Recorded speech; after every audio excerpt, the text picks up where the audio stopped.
Bonjour à tous, j'espère que vous allez bien et que vous passez une excellente journée. On se retrouve aujourd'hui pour une nouvelle vidéo sur les suites de Poupette. En effet, à l'instant, plusieurs blogueurs ont confirmé que son fils est toujours entre les mains des services sociaux après de macabres découvertes sur le petit, qui ont entraîné la jeune femme en garde à vue pour des suspicions de maltraitance. Les blogueurs ont en effet révélé que Poupette risquerait désormais gros sur cette affaire et que la garde de son fils est prolongée. Avant de vous laisser avec les vidéos, je vous invite à vous abonner et activer la cloche pour ne plus rien rater des prochaines vidéos et n'hésitez surtout pas à réagir en commentaire.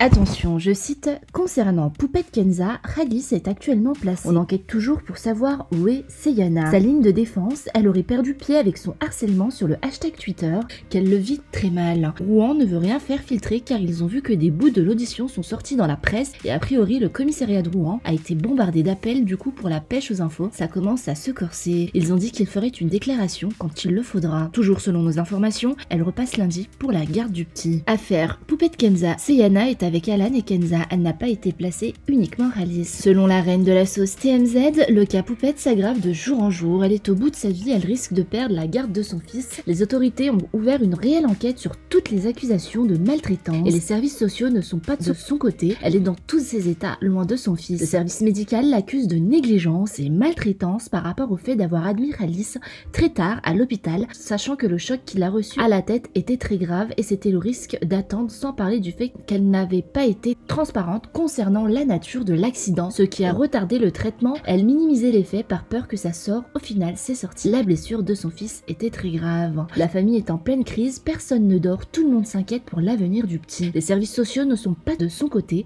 elle risque gros, je vous tiendrai au courant. Courage à elle.